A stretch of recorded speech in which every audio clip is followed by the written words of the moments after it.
So, good evening, everyone. Welcome to the Jenks Center. This is our evening and weekend programming sponsored by the Cummings Center, the Cummings Foundation grant. So just a little bit of housekeeping before we get started this evening.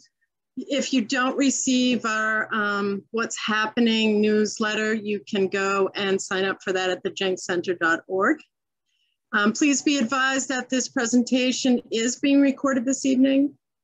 If you don't want to participate in that, you can turn off your camera. You may be asked to join in on an online survey that will come in your email, and we appreciate any feedback that you can give us. So I have a list of our July programs. Let's see, we have the Beatles Sing Along with Diane Torres. She is this amazing singer. She's just so dedicated, also a musical historian, and she's gonna come and sing the Beatles with us, all their songs.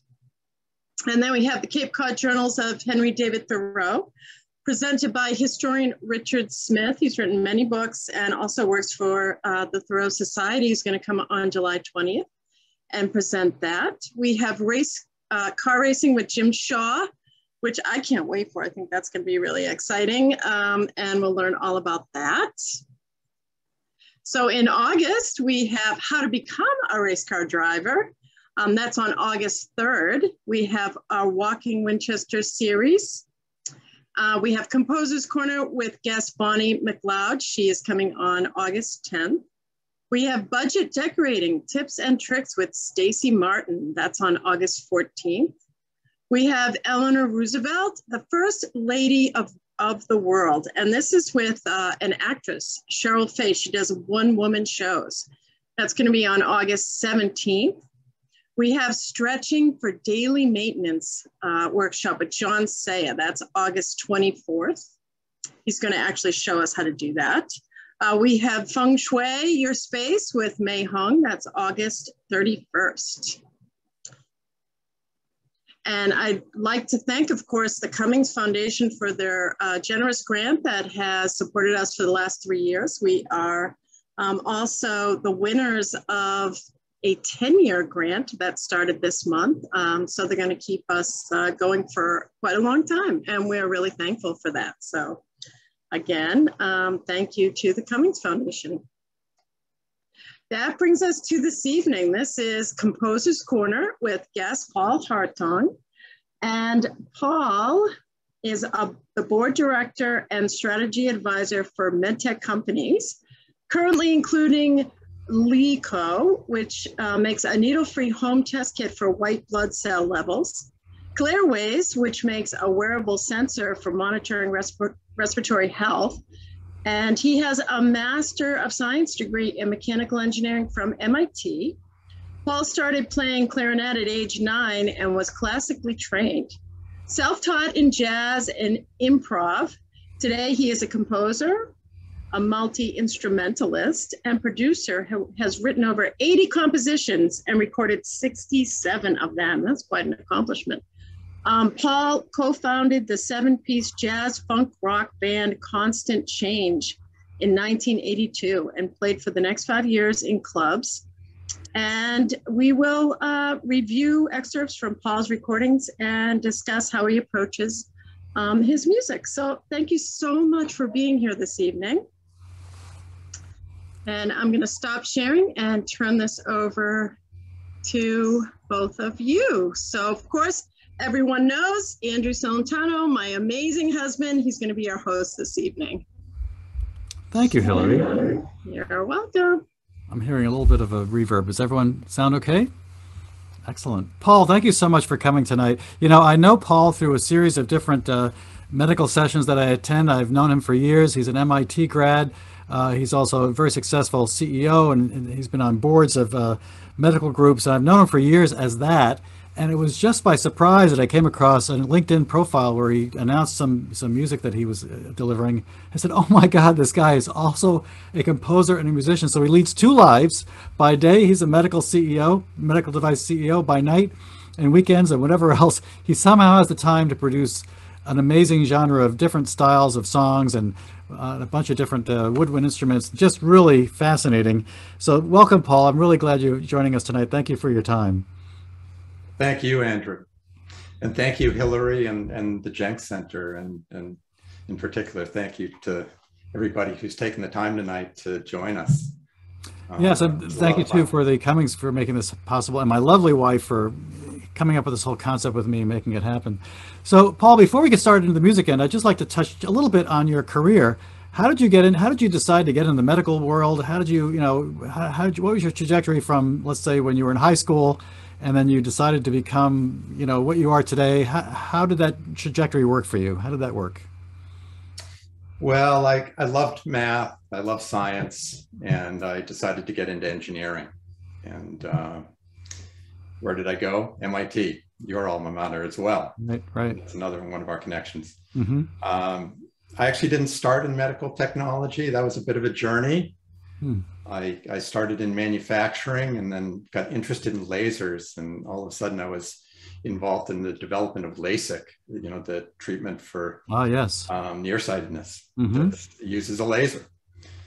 And since then, I've been involved in a number of things, including an early detection of Alzheimer's disease using an eye scan. That's fascinating. I'm sure we could have a whole hour just on that. Yeah. But we'd be remiss because there's so much to cover. I actually listened to all 67 of your recorded songs, I believe. And over the period of a couple of weeks, I had them in my car. You were very kind to put them on CDs for me. So I was able to listen to them. I took notes, and, I would love to talk about every one of them, but we're not going to be able to do that tonight, obviously. But I also want to make sure that we just have a brief shout out to the fact that you were married to a very talented artist, Kay Hartung. And I know she's probably going to be here tonight too, listening in. Hello, Kay. I got to tell you that I'm very impressed by your work. In fact, what I'm going to do now is just put on the chat a couple of things. One is some websites of yours, Paul. There's both the Paul Hartung Bandcamp site and the Hartung Howland site, your co-conspirator in music. And I'm going to also put your email address in there. But I also am going to put two websites for your wife, Kay. And I think people will just get an appreciation for the vast amount of work she's done. And what's interesting, what I find intriguing here is that she's actually, she likes to render things that look like they are inspired by, living organisms, or, there's a whole medical bent to it. So you two are like a match set. It's very interesting how that worked out. So fascinating stuff. So I encourage people to take a look at those sites, and I think you'd really enjoy them. I'm going to have to post it again later because any people that visit after this chat won't see it, but we'll take care of that. So, Paul, without further ado, I thought what I'd first do is just go to one of my screens here and bring up, I'd like to bring up, first of all, show people your, let me make sure I have it on share sound. I want to make sure we get the good quality sound in this thing. Yep, okay. So I want to first of all say this is your co-conspirator here. Is it Bob Howland, I believe? Rob Howland. Rob Howland. And the other co-conspirator is Kay Hartung, who did the cover art. Yes, and here's some of her other work here. She's quite talented, I have to tell you.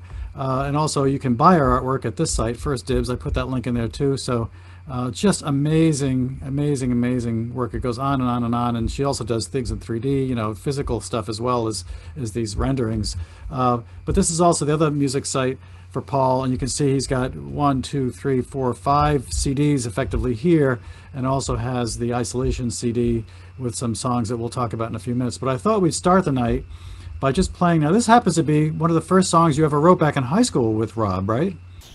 That's right. So we were supposed to be doing calculus, and we got bored.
I'm going to stop it there because there's so much to cover tonight. But and Paul, if there's anything you want me to specifically make sure I hang in there, I just enjoyed listening to this music, and it's all online, folks. You can hear it, but also you can buy these things too to support musicians everywhere. So please do, if you're so inclined. Buy. So I just want to make a minor correction here. The tune you just played, Isolation, was actually written last year in response to the pandemic. Oh, okay. And it's the sort of the cover tune for the album. Oh, okay. The earlier tune is a little bit farther down if you want to find it. It's called Procrastination.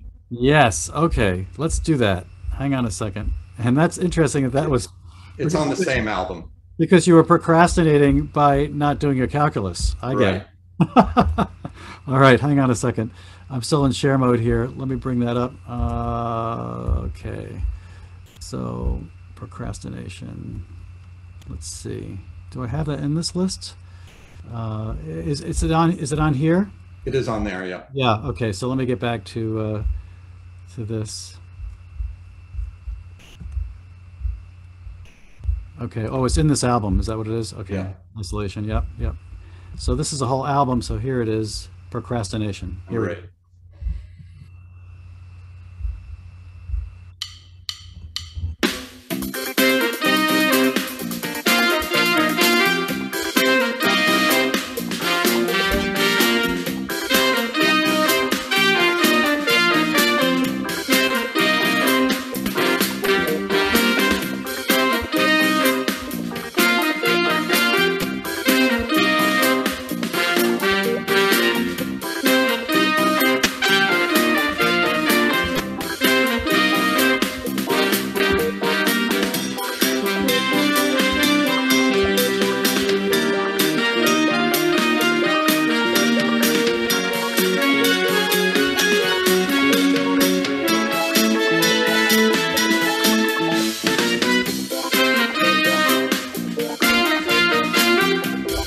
I especially love the wah-wah guitar effect back then. You can tell the time that they came through. One of the people watching tonight is Eric Lindgren, by the way. I should put you two together because he's got a fascinating history of amazing music that he's written as well. And I think you two would have a fabulous time collaborating if that becomes an opportunity. So, Paul, thank you for that. Let's kind of drill down through some of your others. This is one, too, now this is live, this Forever and a Day. And what I like about this is that at some point, I think it's a minute and 38 in, you have a rap thing that kicks in as well. Did you want to give us a little setup on this one? And maybe also list all the different clubs you played in. You played in a variety of clubs. Sure. Well, the significance of this one is it was written for my wedding. It's written for my wife, Kay. Oh. And it was, my band was, so the wedding band, though we didn't play wedding music, it was all original music. And I just sat in for that one song and let the rest of the band play for the remainder of the reception. That's beautiful. In fact, we have a picture of that later where you sat in, or stood in, I guess. We can show that later. Okay, so we'll play Forever and a Day. Here we go.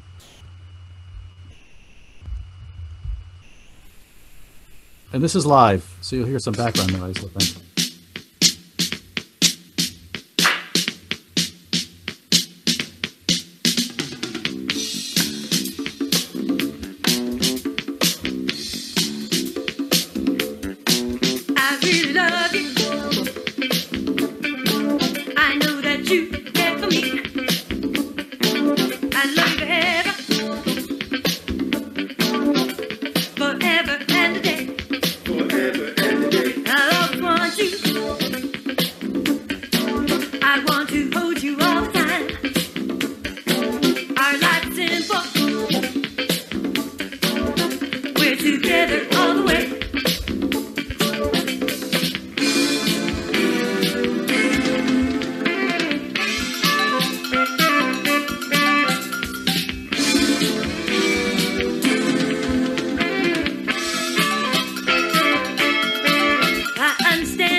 Our feelings have been clear. Yeah, our feelings have been clear.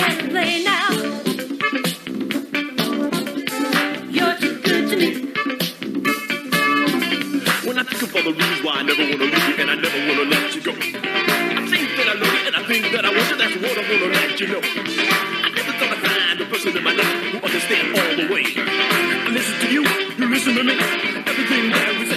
I really love you, love you, love you. I know that you care for me.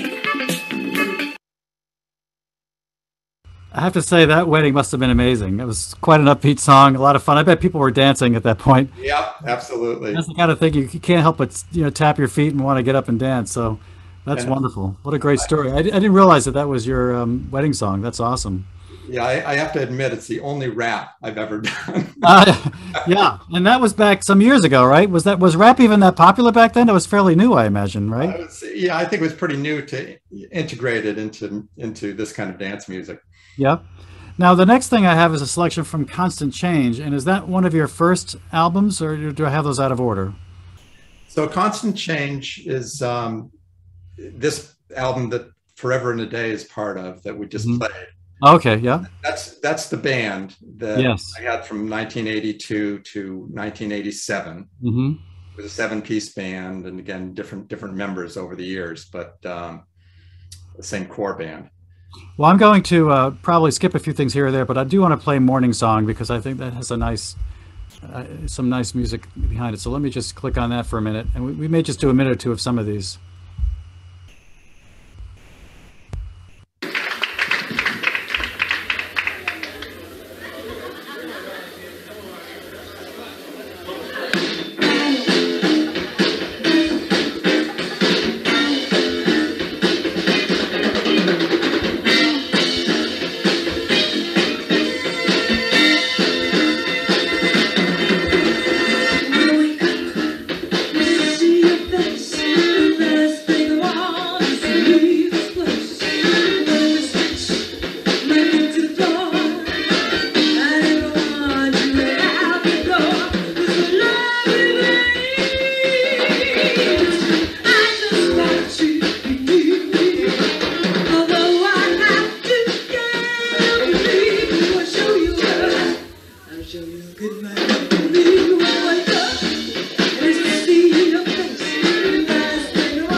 So there's probably a solo coming up and all of that, but now this is your singer Flo Nakamura. She's just a little wonderful Asian woman, but she's got an amazing delivery.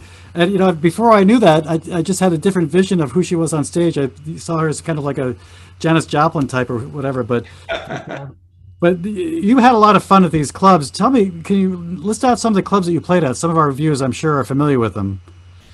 Sure. We started at a club in Cambridge called the Western Front, that some people might recognize by there were silhouettes of musicians painted on the side of it. It's no longer. It was on Western Ave, but it was known as a reggae club.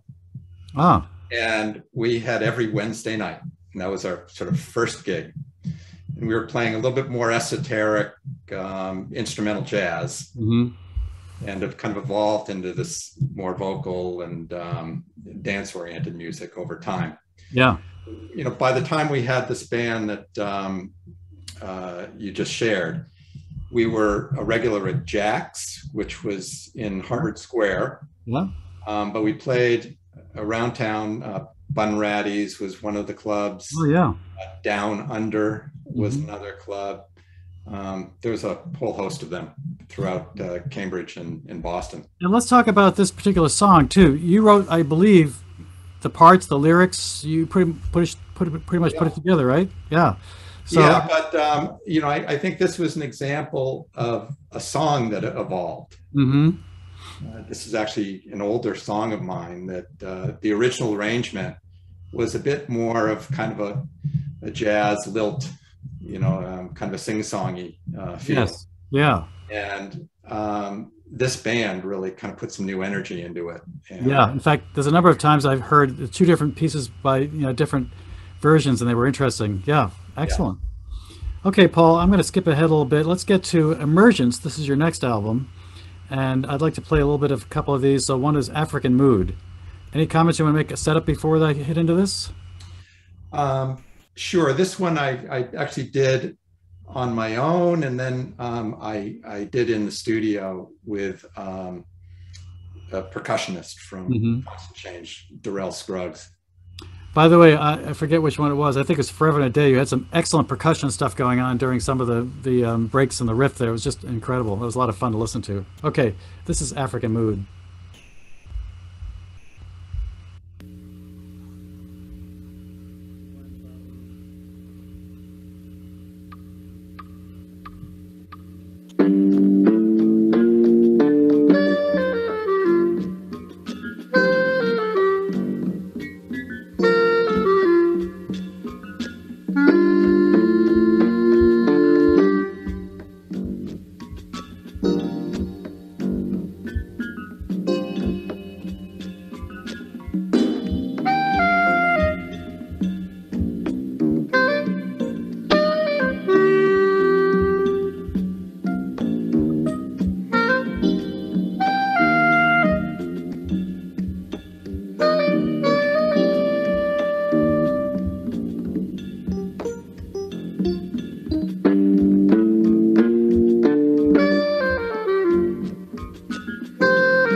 Stop. This is beautiful. But tell me a little bit about how you came up with this. And I also like, it's hard to kind of hear over the internet, but you have this wonderful ba, ba, ba, ba, and then this little action behind it, which is not quite coming through on the, probably as well through the internet, but it's very cleverly done. And one of the things I also like is just the way you've done all the parts except percussion, right? So there's bass going on, there's piano, and there's clarinet.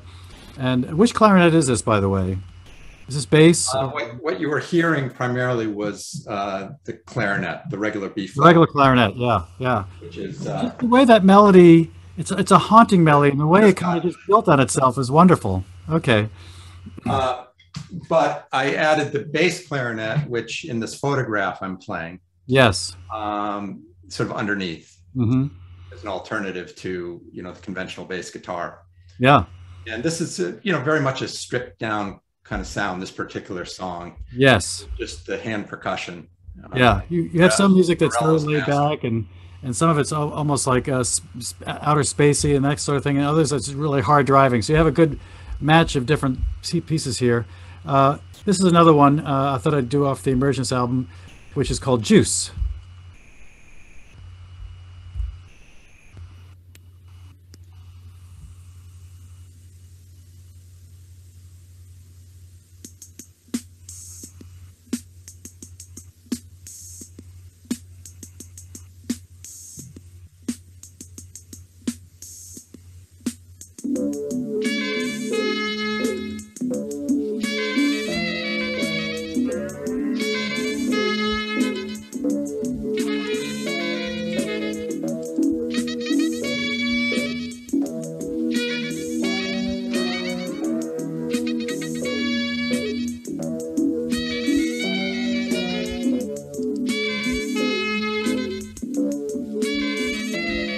Let's talk about a little bit of how you come up with melodies, because what's interesting is I love the way they kind of build on themselves in a certain way. Do you think about it almost as an engineer somehow, or do you let it just go flow where it feels like it's going, or is it because you're traveling over a chord change, or how is it that you develop these ideas? I very much start with the melody, and I think it's largely based on the fact that my main instrument is the clarinet, the clarinet family. So sure. I kind of think in terms of a melody line first, but I'm very influenced by rhythm as well. So I sort of quickly go to introducing a rhythm with a melody, and the chord changes kind of come later. Interesting. In fact, I was just attending a concert with another musician who talked about there's a reharmonization concept where people will take a melody and then completely change the harmonics underneath and make it sound like a new song. What I like about this particular melody is it starts out with this little motif and then builds against it or on top of it in ways, and it keeps going back to that little motif. And I think there's something about, I think the human mind likes to see, you get comfortable with it almost immediately. So it's like we know you because you've given us something and you leave us and then come back to it. And we know it. There's something about that familiarity that I think makes people embrace a song that otherwise would just, if you just kept rambling off in different directions. Of course, that's different than the actual solo improvisation work you do later. There's one piece that you really are ripping through stuff. I want to make sure we highlight that today. You're having a lot of fun riffing through all these improvisations, but this is a case that's very methodical but yet melodic at the same time, and interesting how it travels in and out. Yeah, I would like to point out as well that this is part of a series of songs that I collaborated with Dan Bowden on guitar. He's the guy who I met in college when he was still at Berkeley, and now he's a tenured professor at Berkeley. Oh, wonderful. And my brother Greg French is on tenor sax. You didn't play all the way to the solo, but there's an impressive tenor sax solo on this one. Actually, we do have Greg playing on the next one, which is Healing. Should we play some of that? Sure. Okay. Now I'm playing Lyricon, which is an electronic wind instrument. It's this instrument. Okay. So you're playing that, and he's playing a real sax at that point. Right. Excellent. All right. I just took out I took out of the share mode for a minute just so we could see you up close. So let me get back to sharing this now, and we're going to play Emergence with your brother Greg playing, and yeah, Healing from the Emergence album, right?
I wish I could play all of these all the way through, but so let's get on to a new. Now this is another CD. This is Reflections, and is this the one where you don't have any horns? I think there's one where you do something really experimental. Is this that? Is that this one? I believe so. Mm-hmm. There's a number. What happened with Reflections is I moved to a new platform for composing. Mm-hmm. It was called an Ensoniq SQ1. And it was a keyboard that I was able to layer parts and create whole songs with. The earlier things we were listening to, I actually used an old-fashioned 4-track tape recorder, which you may or may not know that the Beatles started off with a 4-track, and I had an inexpensive 4-track recorder that I did most of my tunes with. And when I moved to Reflections, it became a little bit more kind of high tech. I meant to ask you about the artwork on some. Are these all case photographs, or where did these photos come from? No, that's actually a hobby of mine. I enjoy doing photography. I have a pretty decent camera. Excellent. I actually have lots of photos of jazz musicians that I take at places like the Newport Jazz Festival. But, mm-hmm. For these covers, I've used my landscapes. Now, I thought I'd play this song just for a few minutes because I was touched by this backstory on it. Do you want to share with us the story on Heather? Yeah, Heather was the younger sister of my oldest friend, and unfortunately, she passed away at a young age, and I was close to her as well. She was only about 30, and it was this was sort of a tribute to her. A tribute to her. So let's play some of this now. It was played at our remembrance ceremony. Mm-hmm.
I wish I could cut out gradually on these kinds of things, but unfortunately there's no volume on this particular chart. But especially when I hear the strings, I'm thinking this would be so wonderfully orchestrated. I'd like to hear this in a symphony hall with the whole orchestration going on too.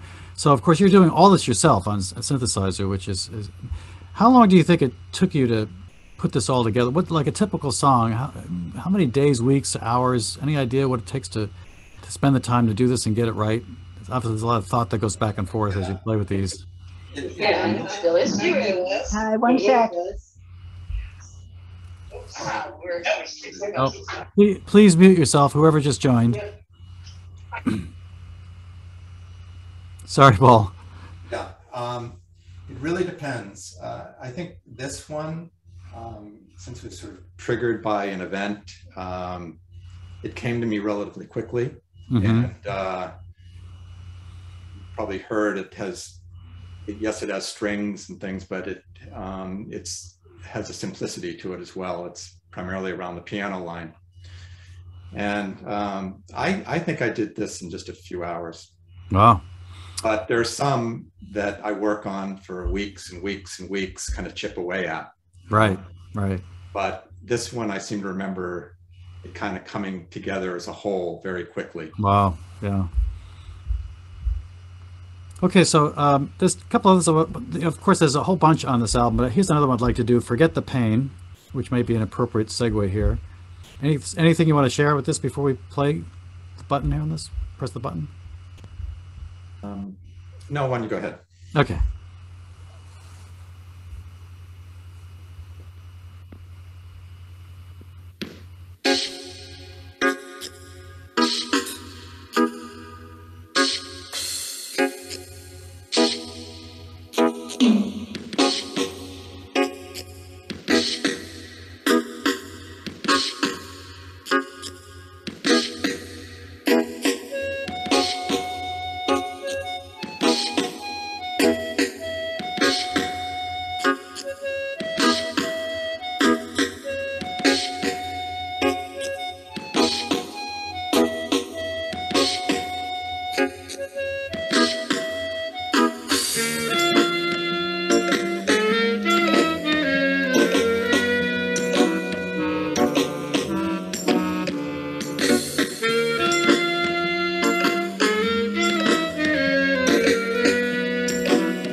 stop it here because I want to say this one appeals to me. This could be, in my mind, it sounds like a great theme song for a murder mystery movie or like a, you know, a spy movie or something like that. So I just love some of the things you play with and the things you come out with. It's just really quite inventive.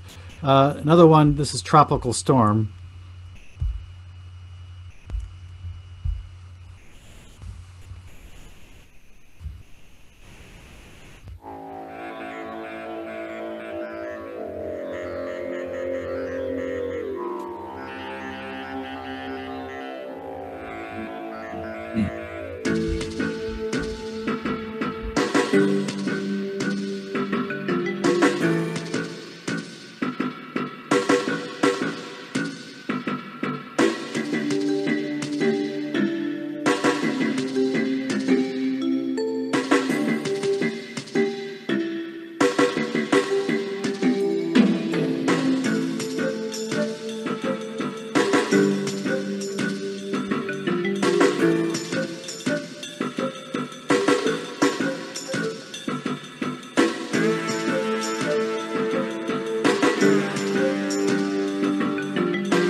I should say that's Dan Bowden. Am I saying his name correctly? On the guitar? Bowden. Bowden, yeah. Yeah. And well, you didn't take it all the way to the solo, but he does quite a slide guitar solo on this. oh, one. is it? Should I go on then? I could go on if you'd like. Let's Yeah, let's go on a little more.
I could certainly see how you kept the people entertained in bars, and he was one of the band members with you on the road, right? Or when you playing in band? No, he wasn't actually. Oh, he wasn't? Oh. Yeah, he had his own band Oh.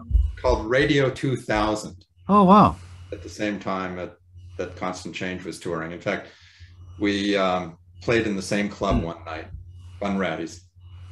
And you got together and did this. Yep. I love it.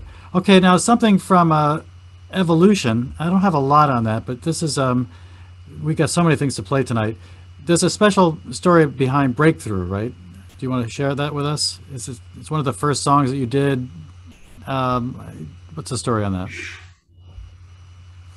that? Yeah, I think Breakthrough, I've gone through different lulls in my composing career, and I think that this was one where I was sort of emerging from a dry spell of composition, and for me it was kind of a first of a new phase. Okay, and this is from 1996.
What I love about that is it really captures that era. I think there's certain sounds that you pick up from the eras that it's almost like you have a timeline of the history of music in the United States with different samples of the kind of music of the times, and you pick up on that.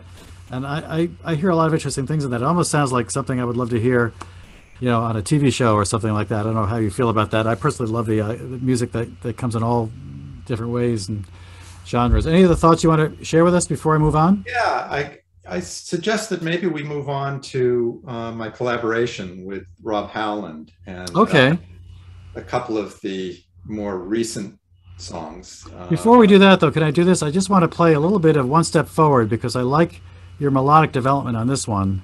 And I just want to play a little. This is from your Pathways album, and then we'll move right into the others, okay?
Aptly called One Step Forward. I don't know about you, Paul, what motivated you, but I actually feel like I'm sauntering down the street or something in this song. It's got a beat.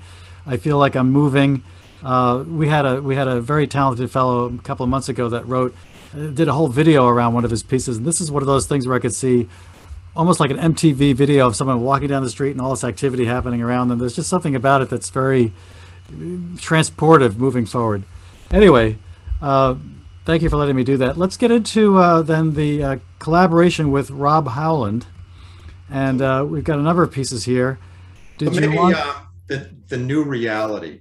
We played an earlier song, Isolation. Yeah, we were like kind of locked down in the pandemic.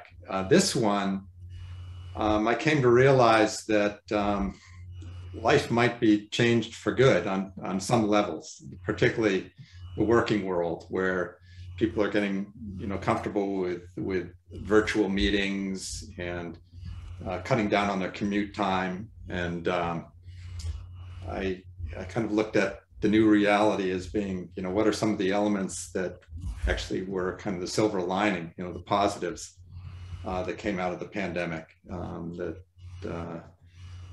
that we took away. So this is an upbeat song. Though it has, kind of some interesting classical elements. It's not a straight jazz tune. Now, I had a note to myself to start at a 2:04, but did you want to start from the beginning? It's up to you. Okay.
I just get carried away with that. You know what I like about, especially the collaborations you do with Rob, is that and maybe because it's also more recent, they're very well post-processed. I mean, they really sound mixed well, and they're studio quality kind of stuff. So really very nice. But I do want to go back, and there's one thing I want to do, Paul, which is highlight. You had some great playing on Reaching, where you were truly reaching with your improvisation. So I know we're going backwards a little bit, but forgive me. I do want to play a little of this because it highlights some of your chops, and I think it's worth doing just for a second, if you don't mind.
I think Miles Davis would be proud.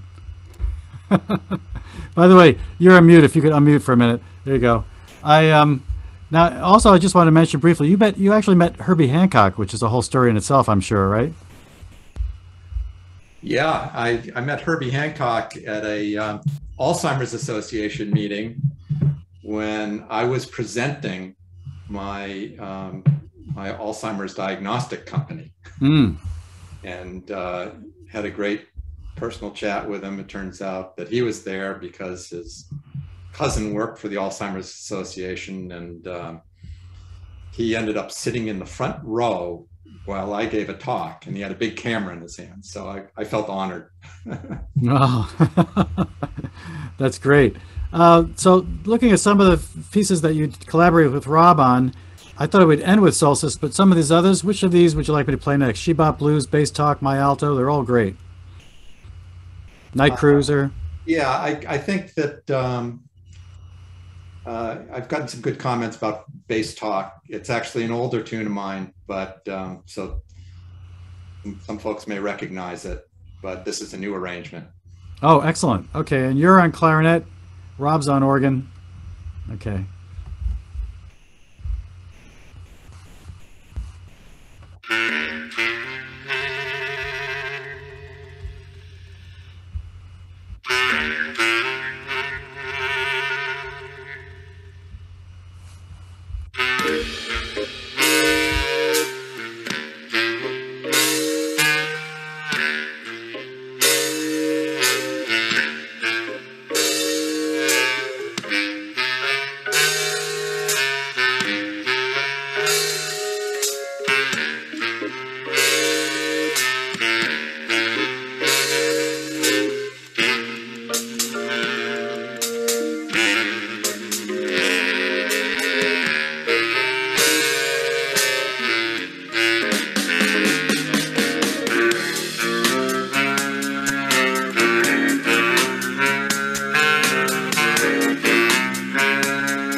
I'm tapping my foot a lot on these. I just would love to play out all of these. But, we have a few more things to do tonight. Maybe this is a good time for us to go through your presentation, if you don't mind. Is that a good time as any? Sure. Yeah, I'd like to share just a few photos. Let me do that. So you put together a wonderful presentation here.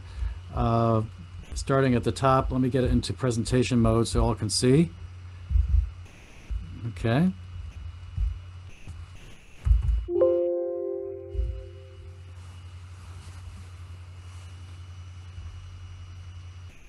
So tell us about this. This is in the basement of where?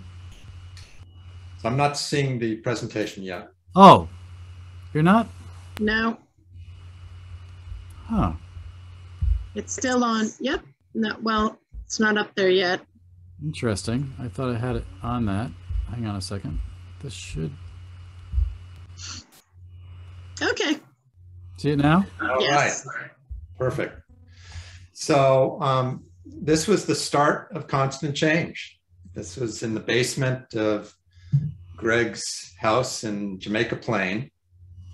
And we've got Dexter Sims on guitar and bass. This was actually a 2-bass band. Wow. Quite a deep sound. And Paul Patton on drums and Tom Hoffman on bass. You can go to the next slide. Yep. And Michael Miller replaced Tom Hoffman on bass, and Michael's actually on this call. So hi, Michael. And John Pledger on guitar. And we have Flo Nakamura, who remained with us on vocals through a couple of transitions of the band. But this was really the full band. You can't see Darrell Scruggs, the percussionist, because unfortunately he's behind one of the guitarists, but it was a 7-piece band. Yeah, a lot of equipment there too. Yeah. Yeah, that's impressive. So why don't you move to the next slide? Mm-hmm.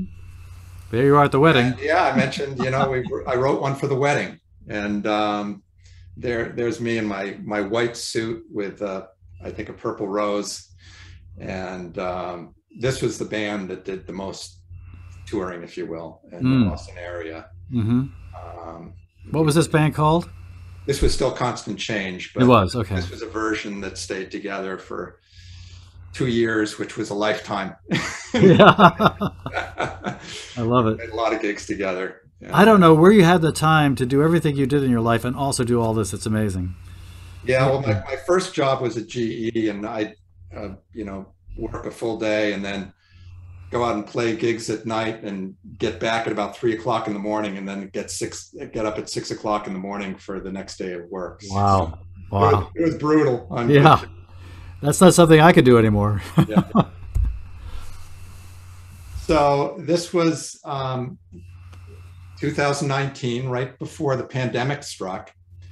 And my old friend, Rob Howland, high school buddy, ended up giving me a call and letting me know that he was coming to the Massachusetts area.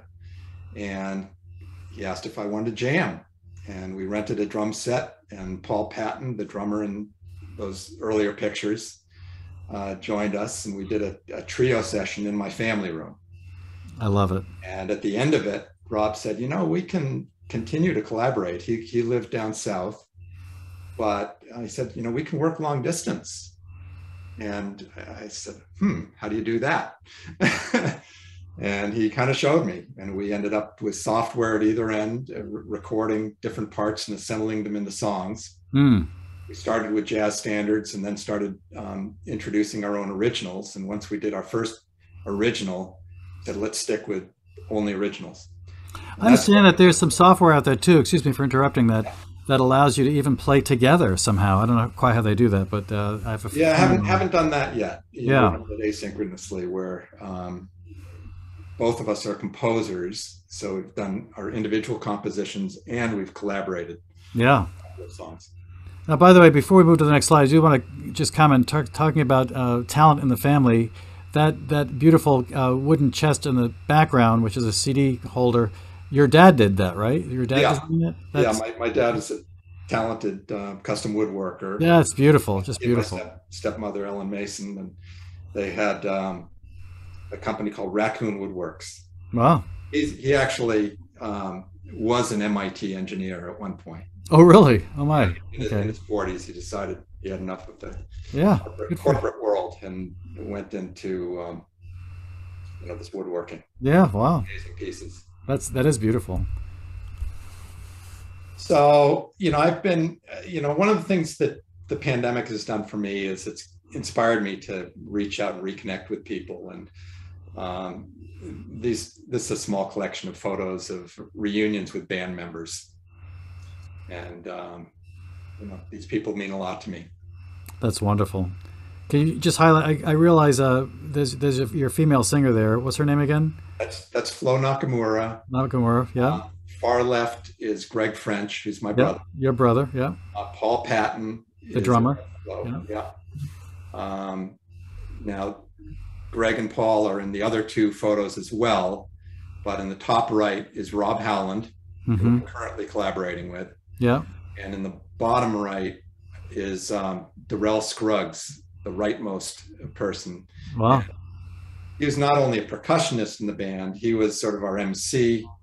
He's a talented arranger. So he did some complex arrangements for us. He studied arrangement at Berkeley. Very nice. And had some great compositions in his own right. That's awesome. And he was one of the band members who stayed the longest. Ah. Yeah. And here are your instruments. This is my home setup, and I actually most of the stuff is behind me, so I can show you, with my camera Yeah. Let's do this. So the next slide, we just see exactly again your the links to your sites and also your email address. I posted those in the chat room, but I'm going to go back and post them again because for people that came after I did that, they wouldn't get access. So while I'm doing that, why don't you show the instruments there? Yeah. So this is the bass clarinet, and it actually comes in a couple of different sizes. You may see some in orchestras that are almost floor standing. They'll have a little stand at the bottom. This is a more portable version, but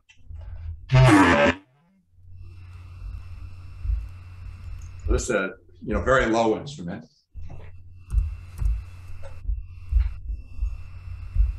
Now, by the way, I understand that the fingering is the same across these different woodwinds, but these are harder to play than the sax because, as you told me, when you go into an octave register, it's not the same fingering. That surprised me. Right. That's crazy. So the upper register, when you're playing higher, it's the same fingering as the saxophone. But with a saxophone, you keep the same fingering from octave to octave. Yeah. Which makes sense. I don't know who designed the clarinet to think they'd have to do it differently, but that must make it a lot more complicated. Now, this is the alto clarinet. It's kind of an unusual instrument. You don't see this very much, but it's a beautiful sound. This one's particularly hard to play, and the reason why it's hard to play is it has these open fingers, and they're spread out more than a regular clarinet, so it's hard to get them sealed. Yeah. But it has great sound. Oh, sorry. Not so great sound when it's That's all right. That's when you don't get a good seal. And then you've heard the regular clarinet.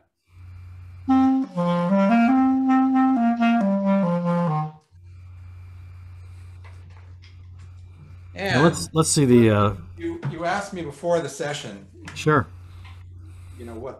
What kind of sounds this instrument could make. It's called the aerophone. This is an electronic wind instrument.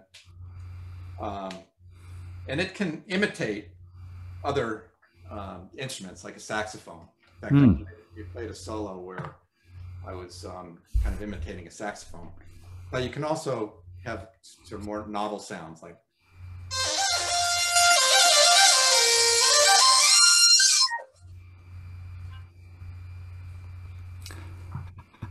I love it. So that's pretty much it for the show and tell. Yeah. Well, you have also the Lyricon. Did you show us that? Oh, yeah. This is an older instrument. It's got some technical problems right now. Okay. But I know you play that quite a bit on some of your CDs. This was a very early electronic wind instrument. it's beautifully made, you know, fingering like a saxophone. Yeah. I played it for years, and Greg, my brother, played it as well. In fact, it started out being his instrument, and he gave it to me. So thank you, Greg, if you're on the phone. But unfortunately, it went kaput at one point, and it was literally handmade by a guy in Norwood, Mass. Oh my God! When he died, no one knew how to fix them. Oh no! So it's a bit of a museum piece now. Oh my God! Well, you know what I'd like to do is kind of start to wrap it up, and I'd like to play. Let's see. Let me get out of this now. I'd like to play the one of the last collaboration pieces that you folks have done. It would be. Why don't you play Solstice? Which, Solstice. Let me play that, and then we'll do a little bit of Q&A. How's that? Yeah, sounds good. Okay.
One of the things I wish we could do is talk over this with it in the background, because I just hate to shut them off. It's painful actually, but to shut them off. But we have to move on a little bit. I just had a question from Eric asking, did you play with the MIT Symphony Orchestra, Paul, when you were there? You know, I didn't when I was at MIT, but I, in the last couple of years, participated in this clarinet summit that the musical director of MIT put together. Actually had a guest composer come in. He composed something for 100 clarinetists. Wow. And we basically filled the auditorium at MIT. The first two rows were all guest clarinetists. Wow. On stage, they had their, I think it's called their Festival Jazz Band. And they had 3 nationally known professional clarinetists. And what was incredible is that, you know, basically we pulled it off. It didn't sound like a bunch of squeaky clarinets. Wow. You know, the clarinets in the audience kind of set a mood. And, you know, kind of, there was a layer of sound, and we only came in at certain times. But it's pretty impressive. And I believe the whole concert is available somewhere on YouTube. Oh, we'll have to look that up. That's great. Here's a question from Michael. What are your feelings about the difference between the immediacy and inevitable flaws of live performance and the control and perfection you can have with the async composition / production process? So, Michael was bass player in Constant Change. So we did a lot of live performances together, and that it's a beautiful thing, the spontaneity that you get in a live performance. And, I really love improvisation. This particular interview and the samples that we've provided are more concentrating on the composition, the more structured part of the songs. But what I really love doing is soloing and playing with other soloists. So it's hard to capture that energy in the studio. Right. But honestly, I'm finding it's easier to get there with the home studio than the structure of a professional recording studio where you're having to pay an hourly rate, and yes, you feel under the pressure of time. Yeah. With a home studio, you can, if you're not really feeling it, you come back another time. Right. In fact, it's funny, I record sometimes at the Doug Hammer Studios, and he's got this group called Dreamroll Production. And sometimes I'll be down there warming up, and he'll secretly be recording me because I end up playing better than the actual studio itself. He says, "I already got you. Don't worry about it. Let's go listen to it and think about it." So there's something about being caught, unawares that you're being watched. That's a whole different world. I myself, every Tuesday night at 5, give a 5-minute piano concert, and doing it in front of people is always different than doing it, by yourself in your living room when you don't have any kind of the stress of performing live. So it's a whole different thing. Anyway, my thanks to everyone that came tonight. Any other questions before we wrap up? I think one we could do is just open it to the floor now, and if someone wants to just unmute themselves and ask a question. It's not that we're not being barraged with questions, so we're already over our time, but I'm sure Paul will give us another minute or two if anyone has a question they'd like to just bark out. Hey, Paul, can you hear me? I'm Joe Blanchard. Hi, Joe. Hi, how are you? Good. Hey, very good. This was a complete breath of fresh air from what I normally am involved in. I don't listen to woodwind instruments hardly ever. And so this was a really an interesting departure for me. And thanks, Andrew, for doing a superb job interviewing. I really felt like we got a good cross section of the stuff that he does. And I found myself tapping to some of your songs like Solstice, and I was coming up with new rhythms that I never tap. So that's a good thing. It opened me to an avenue that I normally don't get into. Thanks a lot. And I love Tropical Storm. I thought that was great. Okay. So great. Thank you so much. Well, thank you, Joe. And by the way, I should say Joe has also been very generous with donations to us, our cause. I really appreciate that, Joe. Thank you so much for that.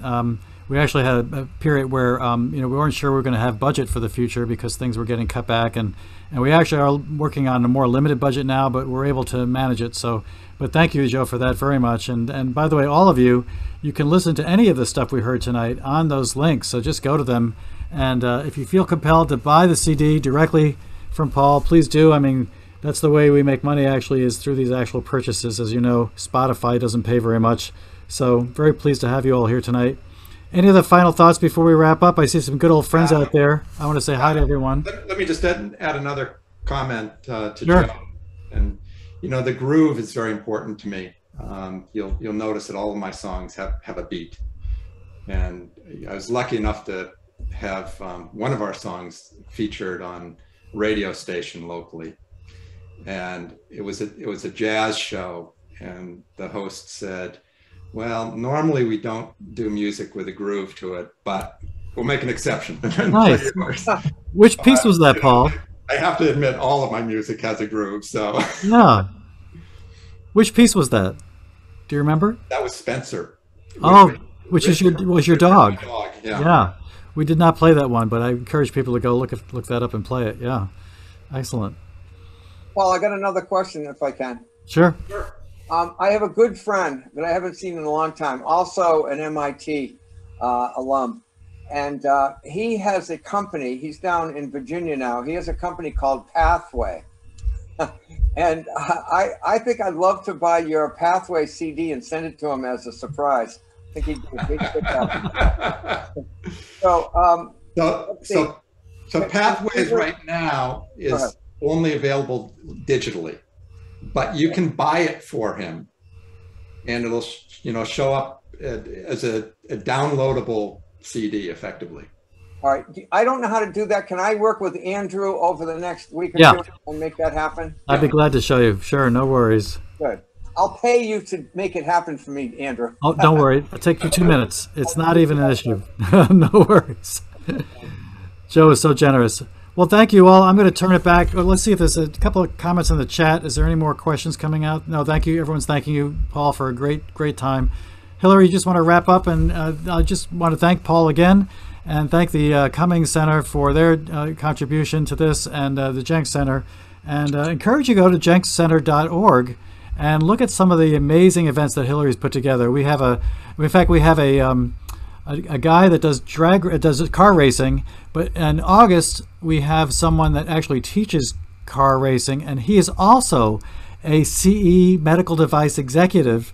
So it's amazing how these people are so talented. It's just I feel privileged to be, call Paul a friend of mine and really enjoy the time we've had building this whole presentation tonight. So thank you all. I'm going to turn it back to Hillary, and we'll wrap up the evening. Thank you, everyone, so much. Again, the Cummings Foundation for their generous grant for the next 10 years, and the Jenks Center. And it isn't just me. It's a group of people. We all work together to get this, and the website and our newsletter and everything. So thank you to everyone. Thank you, Andrew. Thank you, Paul, so much for being here this evening. And thank you, everyone, for coming. Yeah, thank you. Yeah. Have a great night.